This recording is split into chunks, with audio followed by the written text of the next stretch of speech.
நேயர்கள் அனைவருக்கும் வணக்கம். வெண்முரசு எழுத்தழல் அத்தியாயம் 38. துலா நிலையின் ஆடல் 5. அறைக்குள் ஒரு சிறிய மூச்சொலியை சுரதகீர்த்தி கேட்டான். இடுங்கலான சிறிய அறை. மிக அருகே சுதசோமன் துயின்று கொண்டிருந்தான். பேருடலனாயினும் மூச்சு எழும் ஒலியே தெரியாமல் துயில்பவன் அவன். புரண்ட படுக்கையில் கூட ஓசையில்லாத அலை என்று அவன் அசைவு தோன்றும். முற்றிலும் சீர்கொண்ட உடல். காலிலிருந்து தலைவரை ஒவ்வொரு உறுப்பும் சீரென அமையும் என்றால் மிகையொலியோ பிழை அசைவோ அதில் எழாது என்று அவனை பற்றி சிறிய தந்தை நகுலன் சொல்ல கேட்டிருந்தான். அந்த சிறு மூச்சு சுதசோமனுடையது அல்ல என்று அது ஒலித்த கணமே தெரிந்தது. நாகமா என உடல் விதிர்த்தது. மீண்டும் அது ஒலிக்க கேட்டபோது நாகமல்ல என்று தெரிந்தது. அவன் தன் மஞ்சத்தில் மல்லாந்து படுத்திருந்தான். ஆனால் எப்படியோ வெளியிலிருந்து பார்க்கும் கோணத்தில் அவ்வறையை பார்த்து கொண்டிருந்தான். துயின்று கொண்டிருந்த அவனையே அவனால் முழுமையாக பார்க்க முடிந்தது. அறையை துழாவிய விழிக்கு அரை இருளில் 2 விழி மின்னொளிகள் தெரிந்தன. தரையில் நெளிந்து வரும் நாகம் என முதலில் எண்ணினான்.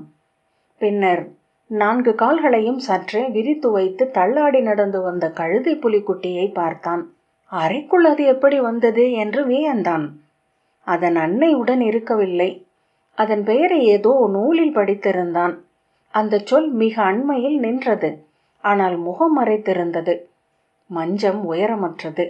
அதன் கால் அருகே வந்து தன் முன்னங்கால்களை வைத்து எழுந்து மங் மங் என அது அவனை அழைத்தது.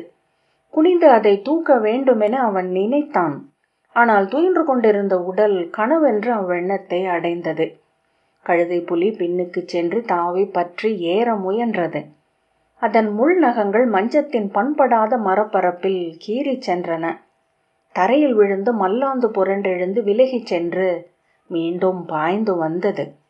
மும்முறை விழுந்தெழுந்த பின் மஞ்சத்தின் மரச்சட்டத்தில் கால் நகம் பற்றி கொள்ள தொங்கி ஆடியது. வால் சுழல பின்னங்கால்கள் பீடத்தின் காலை உரசி உரசி தவிக்க முனகியபடி தொங்கி ஊசலாடி தன்னை உந்தி மேல் ஏற்றிக்கொண்டது. நாக்கை நீட்டி மூச்சிறைத்தபடி மஞ்சத்தின் விளிம்பில் பின்னங்கால் மடித்து முன்னங்கால் நீட்டி அவனை பார்த்தது. அவன் அதனிடம், எப்படி இங்கு வந்தாய் என்றான். அதன் பெயர் குஹ்யசிரேயஸ் என உளம் தெளிந்தது. உன்னை பார்க்கத்தான் என்றது குஹ்யசிரேயஸ். ஏன் என்றான். நீ என்னுடன் பேசினாய். நான் எண்ணுவது உனக்கு புரிகிறது என்றது. ஸ்ருதகீர்த்தி, இல்லை, நான் எங்கோ நூலில் படித்த அணி மட்டும்தான் நீ. ஒரு உருவக கதை. என் மூதாதையரை குறித்து ஏதோ புலவர் எழுதியது என்றான். குருவம்ச பிரபாவம், கௌசிக சதுர்புஜர் எழுதிய காவியம், 7வது சர்க்கம் என்று குஹ்யசிரேயஸ் சொன்னது. அங்குதான் நான் வாழ்கிறேன். அது எழுந்து 2 அடி எடுத்து அவனை நோக்கி வந்தபோது முகத்தில் ஒரு சிரிப்பு இருப்பது போல் தோன்றியது. என் அன்னை மீண்டும் மீண்டும் என்னை பெற்றுக்கொண்டிருக்கிறாள். சிம்ம குருதி குடித்து வளர்பவன், சென்றடைய ஒரு இலக்கு கொண்டவன் என்றது. எந்த இலக்கு என்று அவன் கேட்டான். அம்முகம் அவ்வரையில் இல்லாத ஏதோ ஒரு ஒளியை பெற்ற அண்மையில் என தெரிந்தது. இலக்கு எவருக்கேனும் தெரிந்திருக்குமா? அத்தனை இலக்குகளும் சென்றடையும் ஒரு வெளி அங்கே நிகழவிருக்கிறது. நாம் அறியாத பிரிதொன்று. எந்த இலக்கு என்று அவன் மீண்டும் கேட்டான். எந்த இடம் என்று சொல்கிறேன். குருக்ஷேத்திரம். அவன் உடல் நடுங்கத் தொடங்கியது. உங்கள் கொடி வழிகள் சிறு ஊற்றென மூதாதையர் விந்துவிலிருந்து தொடங்கும் போதே மிக அருகில் குருக்ஷேத்திரமும் துலங்கி கொண்டிருந்தது. 5 குருதி குளங்கள், குருதியாலான 5 விழிகள், அல்லது 5 புண்களா? அது தன் வாயை திறக்க நாக்கு வெளியே வந்து முகவாயை சுழற்றி நக்கி சென்றது. 5 குளங்கள் நிறைய குருதி. நக்கி குடித்து கொண்டே இருக்கலாம். 1000 ஆண்டுகள் 1000 கழுதை புலிகள் குடித்தாலும் அதை ஓர் விரலிடை கூட குறைக்க முடியாது. அவன் உரக்க போ என்று கத்தினான். போய்விடு என்று கத்தியபடி தன் இடக்காலால் அதை உதைத்தான். பாய்ந்து அது கால் கட்டை விரலை கவ்வி கொண்டது. காலை அவன் உதற கவ்வியபடியே காலில் ஒட்டி இருந்து சுழன்றது. விரைவாக காலை உதறினான். சிறிய சினுங்கலோசை எழுப்பியபடி தரையில் சென்று விழுந்து புரண்டெழுந்தது. அந்த உதறல் அசைவில் உடல் உலைய அவன் விழித்து கொண்டு எழுந்தமர்ந்தான். மெல்ல நடுங்கிக் கொண்டிருந்தான். பின்னர் அறையை கூர்ந்து பார்த்தபோது அது இருட்டின் வெவ்வேறு வண்ணங்களால் வரையப்பட்டது போல் தெரிந்தது. சுதசோமன் சிலையென மல்லாந்து படுத்து மூச்சொலி மிக மென்மையாக எழுந்தமைய நெஞ்சும் வயிறும் அசைய தூங்கினான். ஸ்ருதகீர்த்தி தன் காலின் கட்டை விரலை தொட்டு பார்த்தான். அது மெல்லிய தினவு போல வலித்து கொண்டிருந்தது. விரல்களால் சுற்றி பிடித்த போது வெம்மை கொண்டிருந்தது. எழுந்து சென்று மரக்குடைவு கலத்திலிருந்து குளிர் நீரை ஊற்றி அருந்தினான். சிறு சாளரத்தினூடாக வெளியே பார்த்தபோது விடிவெள்ளி முளைத்திருப்பது தெரிந்தது. இன்னும் பொழுதிருக்கிறது என்ற எண்ணம் எழுந்தது. ஆனால் மீண்டும் துயில முடியும் என்று தோன்றவில்லை. நெடுந்தொலைவு வந்த களைப்பு அவனை முந்தைய நாள் இரவு உடனடியாக துயில வைத்துவிட்டது. உண்மையில் அரண்மனையிலிருந்து தன் அறை நோக்கி வருகையில் துயில் கொள்ளவே முடியாதென்றே தோன்றியது. உள்ளம் அத்தனை எடை கொண்டு அவன் அறிந்ததே இல்லை. அடுமனையிலிருந்து ஊன் மனத்துடன் வந்த சுதசோமன், நல்ல உணவு இளையோனே, நீயும் உண்டு வரலாம். மானிறைச்சி மட்டும்தான், இஞ்சி தழை போட்டு சமைத்திருக்கிறார்கள் என்றான். என்னால் உண்ண முடியும் என்று தோன்றவில்லை. பால் கஞ்சி மட்டும் அறைக்கு கொண்டு வர சொல்லி இருக்கிறேன் என்றான் ஸ்ருதகீர்த்தி. பால் கஞ்சியா? அது துயில்வதற்கு முன் அருந்த வேண்டியதல்லவா என்றான் சுதசோமன். துயில முடியுமா? பார்ப்போம் என்றான் ஸ்ருதகீர்த்தி. என்ன சொன்னார்கள்? அவர்கள் இருவரும் எப்படி இங்கு வந்தார்கள் என்றான் சுதசோமன்.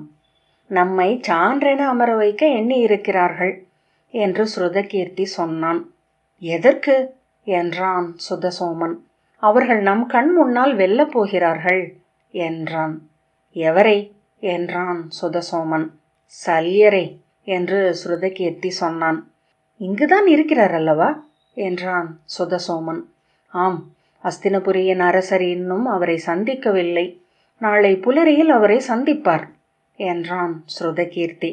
சிறு அமைதியிலேயே நெடுந்தொலைவு பறந்து சென்று அந்த தருணத்தை அடைந்துவிட்ட சுதசோமன், ஆம் இளையோனே, நாம் சல்யரை வெல்ல முடியாது, அவர்கள்தான் வெல்வார்கள் என்றான். ஏன் என்றான் ஸ்ருதகீர்த்தி. இத்தனை தொலைவுக்கு அவர் ஏமாற்றி கொண்டு வரப்படவில்லை. உண்மையில் அறியாமல் வந்திருக்கலாம். ஆனால் அவருக்குள் அவரையும் அறியாமல் வாழும் மெய்யான ஒருவர் இங்கு வர விழைந்திருக்கிறார். இங்கு வரை அவர் வந்ததே அவர் அவர்களுடன் சேரப்போகிறார் என்பதற்கான சான்று. அவன் சொல்வது முற்றிலும் உண்மை என்று ஸ்ருதகீர்த்திக்கு தெரிந்தாலும் எரிச்சல் எழுந்தது. அவர் நம் மூதாதையரில் ஒருவர் என்றான். நமது மூதாதையர்கள் பிதாமகர்கள் அனைவருமே அஸ்தினபுரியுடன் தான் சென்று சேர்கிறார்கள். பீஷ்ம பிதாமகர் அங்கிருப்பது பிற அனைவரையும் அங்கு சேர்ப்பதற்கான சிறந்த வழி. இதை நான் இப்போது உணர்கிறேன். நாளை மூத்த தந்தை பேச்சை தொடங்குகையிலேயே பீஷ்மரிடமிருந்துதான் தொடங்குவர். சில இடைவெளிகளில் பேச்சு பீஷ்மரிடம் தொட்டு தொட்டு வரும் என்றான் சுதசோமன். ஸ்ருதகீர்த்தி, வேதம் காக்கும் பொறுப்பை பற்றி பேசுவார்கள் என்று எண்ணுகிறேன் என்றான். ஆம், அஸ்தினபுரியுடன் சேர்ந்தால் கிடைக்கும் உலகியல் நலன்களை பற்றிய ஒரு சொல் கூட நாளைய உரையாடலில் இருக்காது. க்ஷத்திரிய குல பெருமை, அதற்கு வேதங்கள் அளிக்கும் ஆதரவு, வேத காவலன் என்று கோல் சூடும் பொறுப்பு, அதனூடாக மூதாதையருக்கு ஆற்றும் கடன், விண்ணுலகேகும் வழி ஆகியவற்றை பற்றி மட்டுமே பேசுவார்கள். ஸ்ருதகீர்த்தி அவன் குரலில் இருந்த கசப்பை உணர்ந்தான். எப்போதும் உச்சநிலையில் அவனில் அவ்வுணர்வே எழும் சுதசோமன். ஏனெனில் உலகியல் நலன்கள் இருவருக்குமே நன்றாக தெரிந்திருக்கும். அதை மீண்டும் சொல்ல வேண்டியதில்லை. குருதி உறவுகளை உதறிவிட்டு மறுபக்கம் படையுடன் சேர்வதற்கு எவர் கேட்டாலும் ஒப்பும் பின்னணியையும் ஏதுவையும் சொல்ல முடியுமா என்பது மட்டும்தான் இப்போது வினா. அதை தெளிவாக முன் வைத்து விட்டார் என்றால் சல்யர் கௌரவருடன் சேர்வார் என்றான். நீங்கள் அங்கிருந்திருக்க வேண்டும் மூத்தவரே என்றான் ஸ்ருதகீர்த்தி. நான் காணாதவற்றை நீங்கள் கண்டிருப்பீர்கள். என்னால் நஞ்சையும் கசப்பையும் அறிய முடிவதில்லை. சிரித்தபடி, அங்குதான் இருந்தேன், உடல்தான் அடுமனையில் உணவுண்டு கொண்டிருந்தது என்றான் சுதசோமன். சரி, நீங்கள் இப்போது கூறுவதற்கு அடியில் மேலும் நுட்பமான ஏதாவது தளம் உண்டா? சல்யர் அவர்களுடன் இணைந்து கொள்வதற்கு என ஸ்ருதகீர்த்தி கேட்டான்.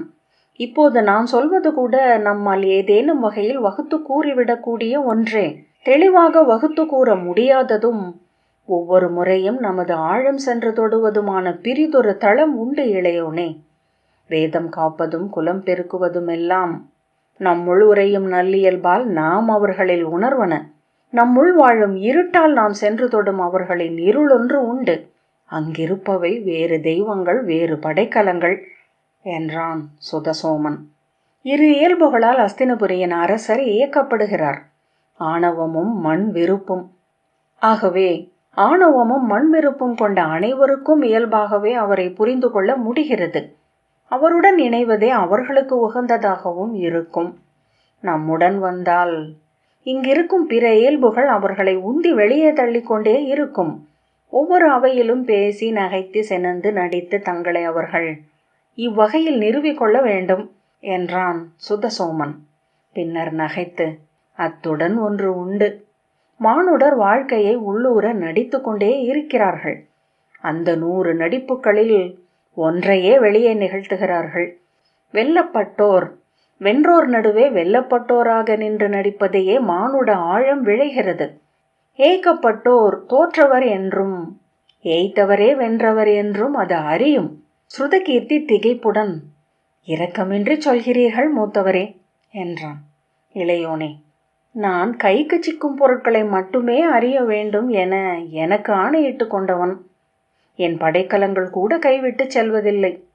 சல்லியரை இயக்கும் முதன்மை விளைவென்ன என்றான் ஸ்ருதகீர்த்தி. சுதசோமன் உரக்க நகைத்து, இதில் என்ன ஐயம்? மூத்த கௌரவருடன் இணையும் அத்தனை அரசர்களையும் இயக்குவது ஒன்றே. ஒரு நாள் அவர்கள் பாரத வருஷத்தின் சக்கரவர்த்தி என்றாக முடியும் என்னும் கனவு என்றான். ஸ்ருதகீர்த்தி திரும்பி, சல்லியரா என்றான். சுதசோமன், இளையோனே, பாரத வருஷத்தின் அவையில் மிக மிக கடையன் என அமர்ந்திருக்கும் மூஷிக நாட்டு சிற்றரசன் உதகன் கூட அந்த கனவுடன் தான் இருப்பான்.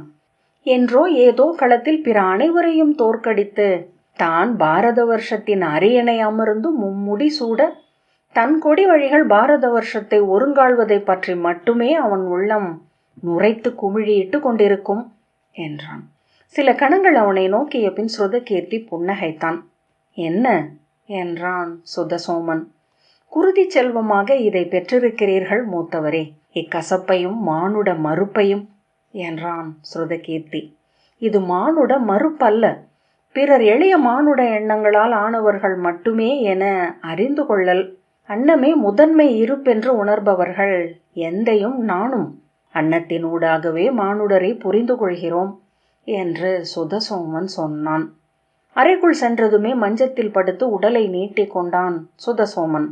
ஸ்ருதகீர்த்தி தன் மேலாடையை எடுத்து வைத்துவிட்டு அறைக்குள் கொண்டு வந்து வைக்கப்பட்டிருந்த பால் கஞ்சியை 3 மிடறுகளாக குடித்து முடித்து வாய்க்கூப்பளித்து அறைக்குள் திரும்பி வந்தபோது சுதசோமன் துயின்று கொண்டிருந்தான். படுத்தபோது தன்னால் துயில முடியாது என்றெண்ணினான். ஆனால் உடல் தசைகள் அனைத்தும் ஓய்வையே நாடின. இறுதியாக மூழ்கிச் செல்கையில் ஓர் எண்ணம் எழுந்தது. அதுவரை தன்னை நிலையழியச் செய்தது ஒரு காட்சி என்று அவனுக்கு தோன்றியது. அவன் விரும்பாத ஒன்றை கண்டான். ஆனால் கண்ட அக்கணமே அவன் உள்ளம் அதை தள்ளி வேறெங்கோ செலுத்திவிட்டிருந்தது. அது என்ன என்று அப்போது அவன் உள்ளத்தின் அத்தனை விரல் முனைகளும் துழாவி தேடின. அத்தேடலை நிறுத்திவிட வேண்டும் என்றும் முற்றிலும் விலகி வந்துவிட வேண்டும் என்றும் கூடவே உள்ளம் பதைத்து கொண்டிருந்தது. மெல்ல துயில் உள்ளத்தை இழுத்தது. ஒவ்வொரு விரல்களாக ஓய்ந்தன. ஒற்றை இலை நெளிவின ஒரு சொல் மட்டும் துடித்து கொண்டிருந்தது. சேணம் என்ற சொல். இச்சொல் என் உள்ளத்தில் ஏன் ஓடுகிறதே என்று வியந்தான். சேணம் சேணம் சேணம். கடிவாளம் என்று அதை மாற்ற முடியுமா? மாற்றியதுமே மீண்டும் சேணம் என்ற சொல் ஆகியது. அதை அப்படியே விட்டான். அச்சொல் விரைவழிந்து புழு என நெளியத் தொடங்கிய போது அவன் அஸ்வத்தாமனை மிக அருகில் என கண்டான். நேர்மை படிந்த கண்களுடன் 2 கைகளையும் பற்றி கொண்டு, மைந்தா, இந்த போர் முற்றிலும் தவிர்க்கப்பட வேண்டும். சென்று சொல் உன் தந்தையிடம் என்று உதடுகள் நடுங்க குரல் பதற விழிகள் அலைபாய அவர் கூறிக்கொண்டிருந்தார். அவருக்கு பின்னால் எழுந்து சுவரில் மடிந்து நின்ற பெரு நிழல் படைக்கலங்களை கையிலேந்தி போருக்கெழுந்தது போல் தோற்றமளித்தது. சல்லியரின் அறையின் காவலன் இளவரசர்கள் உள்ளே செல்க என்று உரைத்து வணங்கி கதவை திறந்தான். சுதசோமனும் ஸ்ருதகீர்த்தியும் அறைக்குள் சென்றபோது துரியோதனனும் அஸ்வத்தாமனும் அங்கிருப்பதை கண்டனர். அது மந்தன அறை என்பதனால் சுதசோமனும் ஸ்ருதகீர்த்தியும் ஒருவரையும் முகமன் உரைக்காமல் தலை வணங்கிவிட்டு சுவர் ஓரமாகச் சென்று நின்றனர். அங்கிருந்த அமைதி எடைமிக்கதாக இருப்பினும் அங்கே சொல் எழுவதை ஸ்ருதகீர்த்தி விரும்பவில்லை. அந்த அமைதி திரை போல தன்னை மூடிக்கொள்ள உள்ளே ஒளிந்து கொண்டு அனைத்தையும் பார்த்து கொண்டிருப்பதாக அவன் உணர்ந்தான். கதவு திறந்து ஏவலன் மற்ற நாட்டு அரசர் சல்லியர் எழுந்தருள்கை என அறிவித்தான். வெளியே வலம்புரி சங்கோசை எழுந்தது. துரியோதனனும் அஸ்வத்தாமனும் எழுந்து நின்றனர். சிறைப்பட்ட சிற்றரண்மனைக்குள்ளும் முறைமை மீறாமல் இருக்கிறார் சல்லியர் என்ற எண்ணம் எழுந்ததுமே அவன் அவர் முகத்தை உளத்தில் பார்த்தான். செயற்கையாக தருக்கி நிமிர்ந்த தலை, பயின்று உருவாக்கி கொண்ட நீள்கால் நடை, பெருமிதம் தோன்ற சற்றே தூக்கிய முகவாய், அரைக்கண் மூடிய விழி. ஒரு மனிதன் தன்னை ஒரு குறிப்பிட்ட தோற்றத்தில் அமைத்து கொண்டான் என்றாலே அனைத்தும் பொய்யென்றாகி விடுகின்றன. அவன் அசைவுகள் அனைத்துமே ஒவ்வாமையை உருவாக்குகின்றன. அவன் சொற்கள் கேலிக்குரியவையாகின்றன. சல்லியர் அறைக்குள் நுழைந்ததும் துரியோதனனும் அஸ்வத்தாமனும் முறைமைப்படி முகமன் உரைத்து முன்னால் சென்றனர். அவர்கள் தன் காலடியை தொட்டு சென்னி சூடும் பொருட்டு அசையாமல் நின்றார். துரியோதனன், மத்ரரே, தங்களை இவ்வண்ணம் சந்திக்கும் பேறு பெற்றேன். இத்தருணம் என் குல மூதாதையரால் எனக்கு அளிக்கப்பட்ட பரிசு. என் தந்தையரின் வடிவில் தங்களை பார்க்கிறேன். தங்கள் அருளால் நான் வெற்றியும் புகழும் நிறைவும் அடைய வேண்டும். என் கொடி வழிகள் செழிக்க வேண்டும் என்று சொல்லி அவர் அருகே சென்று நெஞ்சு நிலம் படிய விழுந்து வணங்கினான். சல்லியர் குனிந்து அவன் தலையை தொட்டு நலம் சூழ்க, முழுமை கொள்க என்று வாழ்த்தினார். அஸ்வத்தாமன் அவரை வணங்கிய போது நலம் சூழ்க, வெற்றியும் புகழும் நிறைக என்று வாழ்த்துவிட்டு புருவங்கள் சுருங்க ஸ்ருதகீர்த்தியையும் சுதசோமனையும் பார்த்தார். அவர்கள் அருகே வந்து நிற்க துரியோதனன், இவர்கள் பாண்டவர்களின் மைந்தர்கள். அர்ஜுனனின் மைந்தன் ஸ்ருதகீர்த்தியும் பீமசேனனின் மைந்தன் சுதசோமனும் என்றான். ஆம், சிறு மைந்தர்களாக பார்த்திருக்கிறேன். ஒரு கணம் அவர்கள் இருவரும் தானோ என்று என் முதிய விழிகள் மயங்கிவிட்டன என்றார் சல்லியர். அவர்கள் இருவரும் அவர் கால்களை தொட்டு வணங்க அனைத்து நலன்களும் பொலிக என்று தலை தொட்டு வாழ்த்தினார். இவர்கள் எங்குதான் இருக்கிறார்களா என்றபடி அவருக்கு இடப்பட்ட முதன்மை பீடத்தில் அமர்ந்தார். அவர் அருகே தாழ்ந்த பீடத்தில் அமர்ந்து துரியோதனன், ஆம், 13 ஆண்டுகளாக என் மைந்தர்களாகவே வளர்கிறார்கள் என்றான். அதை அறிவேன். தந்தையரின் கடமை அது. பூசல்கள் மைந்தர்களுடன் அல்ல. குருதி தன் வழியை தானே அறியும். நம் உடல்கள் அதற்கான கரைகள் மட்டுமே என்றார் சல்லியர். அவர்கள் இருவரும் மீண்டும் தங்கள் இடத்திற்கு சென்று நின்று கொள்ள, தங்களிடம் நான் பேசும்போது அவர்களும் உடனிருக்க வேண்டும் என்று விரும்பினேன். ஏனெனில் நான் மந்தனமோ சூழ்ச்சியோ அறியாதவன். என் ஒவ்வொரு சொல்லையும் பாண்டவர்களும் அறியட்டும் என்று துரியோதனன் சொன்னான். ஆம், எனக்கும் மந்தன சொற்களில் விருப்பமில்லை. எண்ணிச் சொல் சூழ்வதே உளத்தில் தீமை கொண்டவர்களின் இயல்பென்று எண்ணுகிறேன் என்றார் சல்லியர். மூத்தவரே, நேரடியாகவே தங்களை என் தரப்பில் நின்று என் மண்ணும் குடிகளும் பொலிய வைக்க வேண்டும் என்று அழைக்கிறேன். தாங்கள் அறியாததல்ல. சென்ற 13 ஆண்டுகளாக என் நிலம் ஒரு கணமும் அறம் வழுவாத செங்கோலால் ஆளப்படுகிறது. என் நாட்டில் வயல்களும் பசுக்களின் மடிகளும் கருவூலமும் நிறைந்துள்ளன. அந்தணருக்கும் புலவருக்கும் முனிவருக்கும் கொடையளிக்காது ஒரு நாள் கூட கடந்து செல்லவில்லை. பாரத வருஷத்தில் அஸ்தினபுரியைப் போல் மக்களை புறக்கும் அரசு பிரிதொன்றில்லை என்கிறார்கள் கவிஞர் என்றான் துரியோதனன். சல்லியர் உரக்க நகைத்து, ஆம், ஆனால் உன் நாட்டு மக்கள் உன்னை கலிவடிவமாகவே பார்க்கிறார்கள் என்றும் அறிந்தேன் என்றார். ஸ்ருதகீர்த்தி திடுக்கிட்டு துரியோதனனின் விழிகளை பார்க்க அவற்றில் எந்த மாறுபாடும் தெரியவில்லை. உண்மை மூத்தவரே, இத்தனைக்கு பிறகும் மக்கள் என்னை வெறுக்கிறார்கள். ஏனெனில் நான் பிறந்த தருணம் குறித்தும் என் பிறவி நூல் குறித்தும் அத்தனை கதைகள் இங்கு சூதர்கள் வழியாக பரப்பப்பட்டுள்ளன.